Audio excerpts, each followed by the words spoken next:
पूर्वांचल के विकास की चिंता की। इसलिए सिद्धार्थनगर के नए मेडिकल कॉलेज का नाम माधव बाबू के नाम पर रखना उनके प्रति सेवा भाव के प्रति सच्ची कार्यांजलि है। और इसके लिए मैं योगी जी को और उनकी पूरी सरकार को बधाई देता हूं। माधव बाबू का नाम यहां से पढ़कर निकलने वाले युवा डॉक्टरों को जन सेवा की निरंतर प्रेरणा भी देगा। भाई और बहनों, यूपी और पूर्वांचल में आस्था, अध्यात्म और सामाजिक जीवन से जुड़ी बहुत विस्तृत विरासत है। इस विरासत को स्वस्थ, सक्षम और समृद्ध उत्तर प्रदेश के भविष्य के साथ भी जोड़ा जा रहा है। आज जिन 9 जिलों में मेडिकल कॉलेज का लोकार्पण किया गया है, उनमें ये दिखता भी है। सिद्धार्थनगर में माधव प्रसाद त्रिपाठी मेडिकल कॉलेज,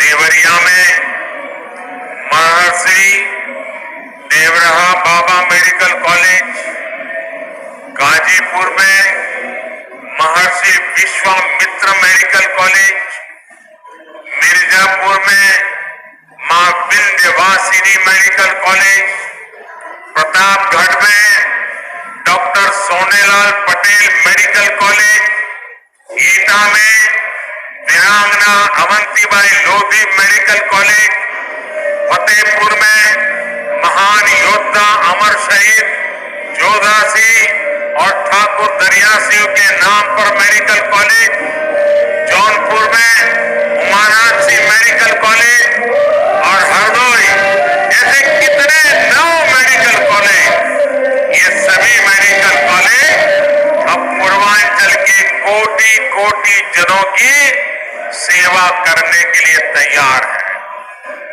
इन 9 नए मेडिकल कॉलेजों के निर्माण से करीब 2500 नए बेड तैयार हुए हैं। 5000 से अधिक डॉक्टर और पैरामेडिकल के लिए रोजगार के नए अवसर बने हैं। इसके साथ ही हर वर्ष सैकड़ों युवाओं के लिए मेडिकल की पढ़ाई का नया रास्ता खुला है।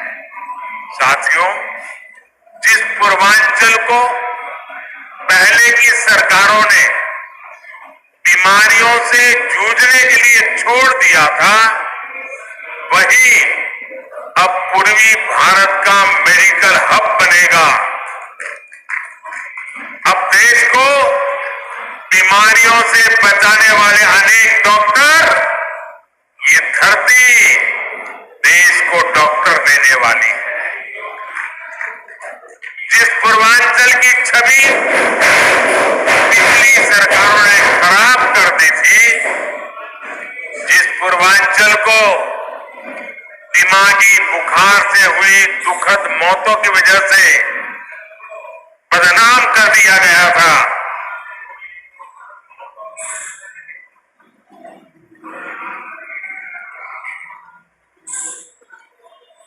वही पूर्वांचल,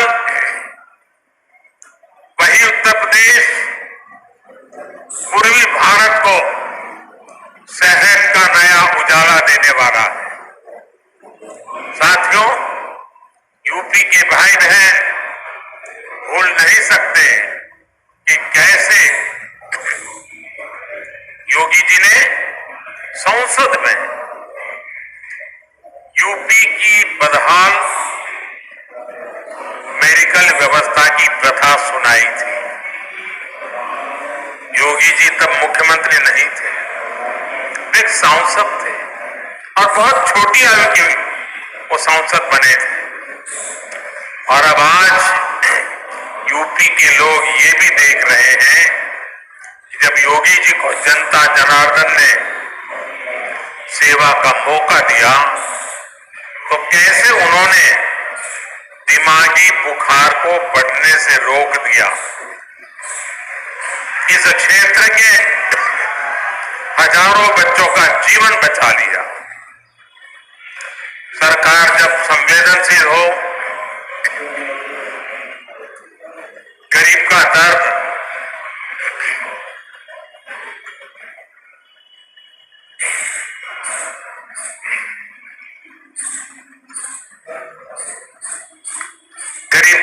समझ।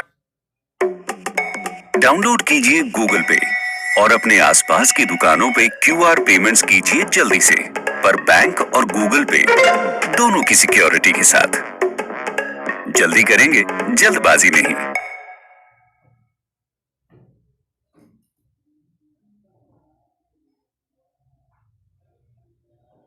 The finest collection of Western wear, available on Meesho at amazing prices. Be trendy, be original. Shop any style you like.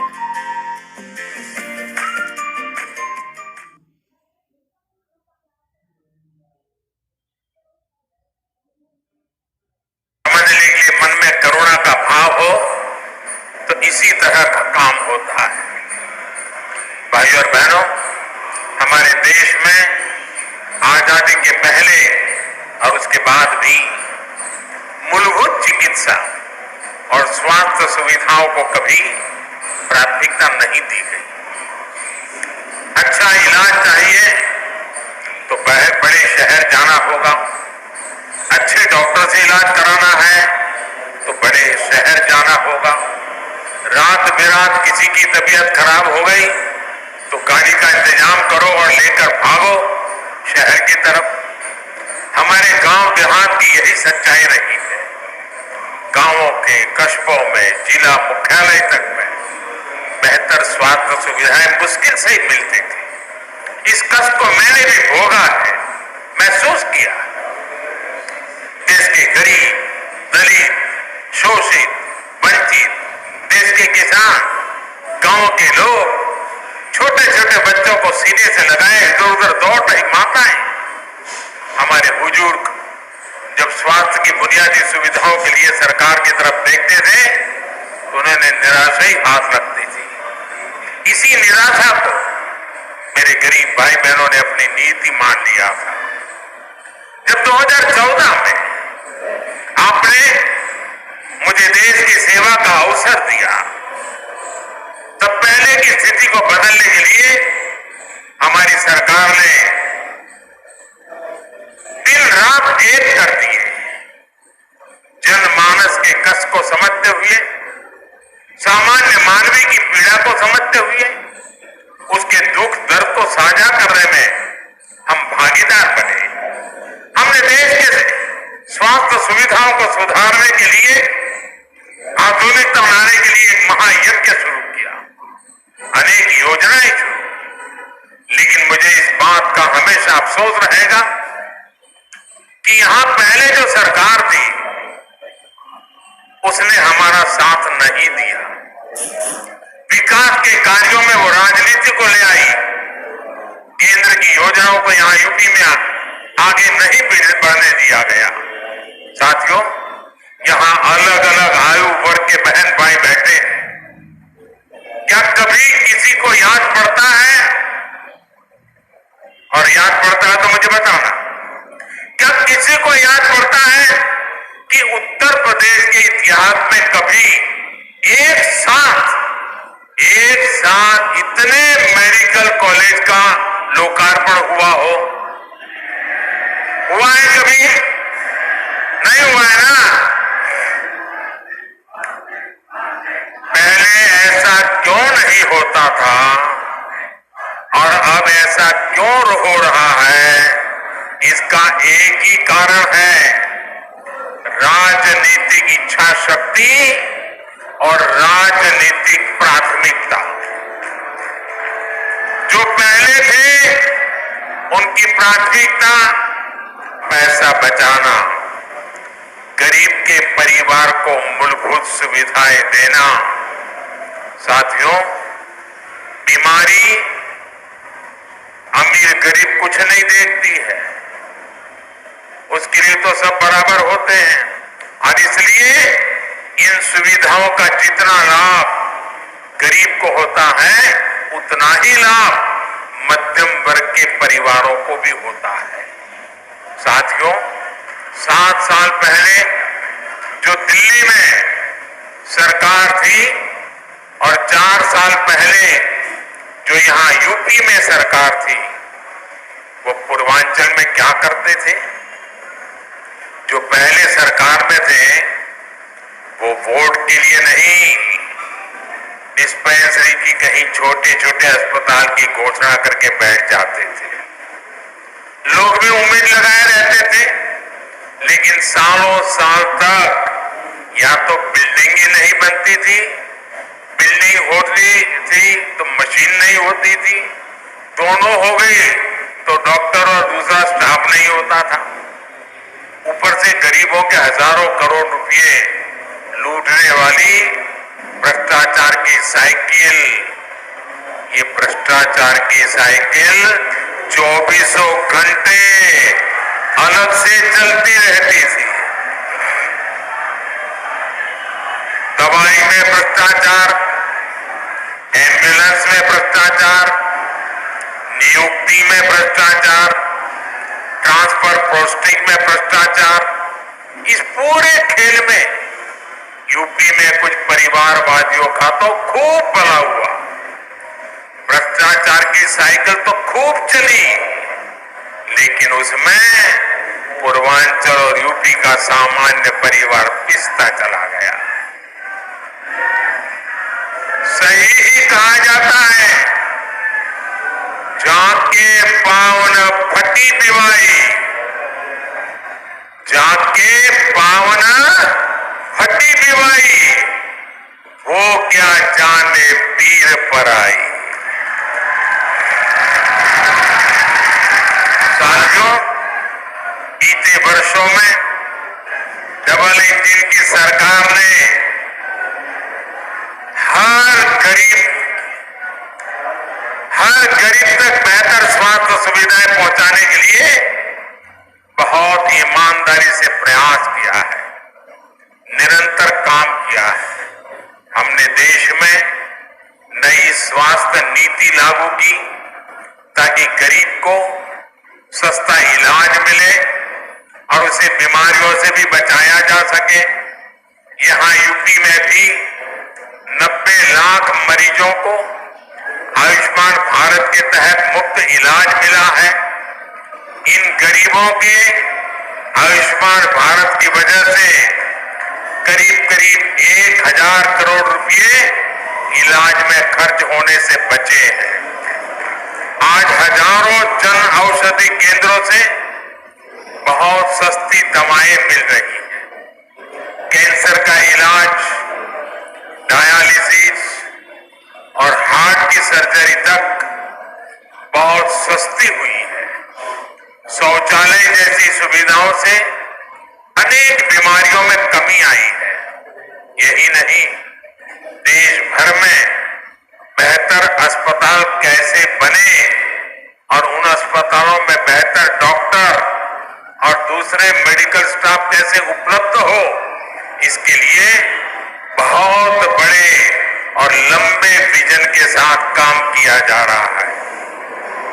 अब अस्पतालों का, मेडिकल कॉलेजों का भूमि पूजन भी होता है और उनका तय समय पर लोकार्पण भी होता है।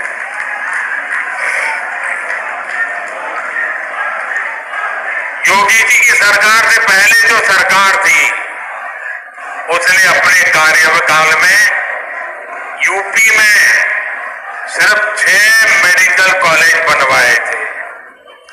योगी जी के कार्यकाल में 16 मेडिकल शुरू हो चुके हैं और 30 नए मेडिकल कॉलेजों पर तेजी से काम चल रहा है। रायबरेली और गोरखपुर में बन रहे एम्स तो यूपी के लिए एक प्रकार से बोनस है। भाइयों और बहनों, मेडिकल कॉलेज सिर्फ बेहतर इलाज ही नहीं देते, बल्कि नए डॉक्टर, नए पैरामेडिक्स का भी निर्माण करते हैं।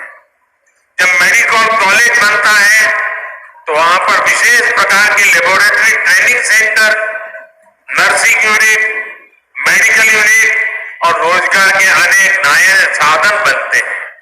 दुर्भाग्य से पहले के दशकों में देश में डॉक्टरों की कमी को पूरा करने के लिए राष्ट्रव्यापी रणनीति पर काम ही नहीं हुआ। अनेक दशक पहले मेडिकल कॉलेज और मेडिकल शिक्षा की देखरेख के लिए जो नियम कायदे बनाए गए थे, जो संस्थाएं बनाई गई, वो पुराने तौर तरीकों से ही चल रही थी। ये नए मेडिकल कॉलेज के निर्माण में बाधक भी बन रही थी। बीते 7 सालों में एक के बाद एक हर ऐसी पुरानी व्यवस्था को बदला जा रहा है जो मेडिकल शिक्षा की राह में रुकावट बन रहा है। इसका परिणाम मेडिकल सीटों की संख्या में भी नजर आता है। 2014 से पहले हमारे देश में मेडिकल की सीटें 90,000 से भी कम थी। बीते 7 वर्षों में देश में मेडिकल की 60,000 नई सीटें जोड़ी गई हैं। यहां उत्तर प्रदेश में भी 2017 तक सरकारी मेडिकल कॉलेजों में मेडिकल की सिर्फ 1900 सीटें थी, जबकि डबल इंडिया की सरकार में पिछले 4 साल में ही 1900 नई सीटों से ज्यादा मेडिकल सीटों की बढ़ोतरी की गई है। साथियों, मेडिकल कॉलेजों की संख्या बढ़ने का, मेडिकल सीटों की संख्या बढ़ने का एक महत्वपूर्ण पहलू ये भी है कि यहाँ के ज्यादा से ज्यादा युवा डॉक्टर बनेंगे। गरीब माँ के बेटे और बेटी को भी अब डॉक्टर बनने में और आसानी होगी। सरकार के निरंतर प्रयास का परिणाम है कि आजादी के बाद 70 वर्षों में जितने डॉक्टर पढ़ लिख कर निकले, उससे ज्यादा डॉक्टर हम अगले 10-12 वर्षों में तैयार कर पाएंगे। साथियों, युवाओं को देश भर में अलग अलग एंट्रेंस टेस्ट की टेंशन से मुक्ति दिलाने के लिए वन नेशन वन एग्जाम को लागू किया गया है। इससे खर्च की भी बचत हुई है और परेशानी भी कम हुई है। मेडिकल शिक्षा गरीब और मिडिल क्लास की पहुंच में हो, इसके लिए प्राइवेट कॉलेज की फीस को नियंत्रित रखने के लिए कानूनी प्रावधान भी किए गए हैं। स्थानीय भाषा में मेडिकल की पढ़ाई न होने से भी बहुत दिक्कतें आती थी। अब हिंदी सहित अनेक भारतीय भाषाओं में भी मेडिकल की बेहतरीन पढ़ाई का विकल्प दे दिया गया है। अपनी मातृभाषा में जब युवा सीखेंगे तो अपने काम पर उनकी पकड़ भी बेहतर होगी। साथियों, अपनी स्वास्थ्य सुविधाओं को यूपी तेजी से सुधार सकता है। ये यूपी के लोगों ने इस कोरोना काल में भी साबित किया है। 4 दिन पहले ही देश ने 100 करोड़ वैक्सीन डोज का बड़ा लक्ष्य हासिल किया है और इसमें यूपी का भी बहुत बड़ा योगदान है।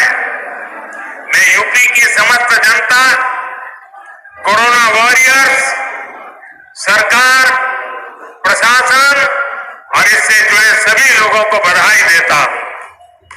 आज देश के पास 100 करोड़ वैक्सीन डोज का सुरक्षा कवच है। बावजूद इसके कोरोना से बचाव के लिए यूपी अपनी तैयारियों में जुटा हुआ है। यूपी के हर जिले में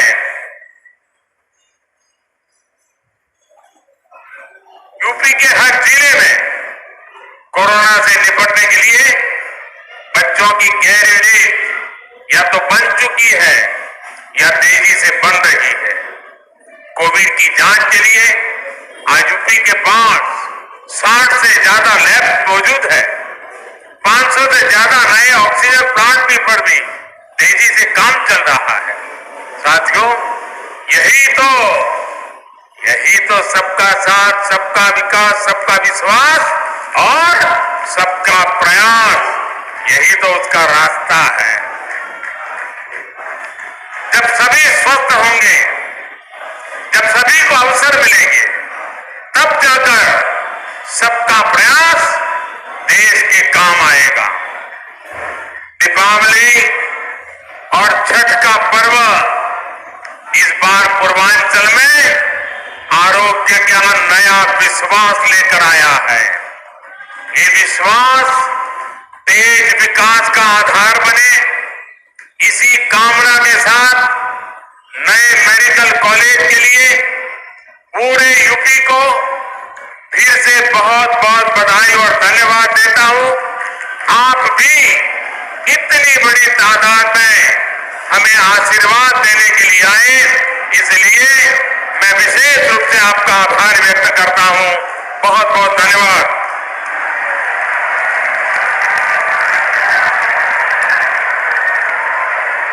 खड़े होकर आप लोग आभार व्यक्त करिए।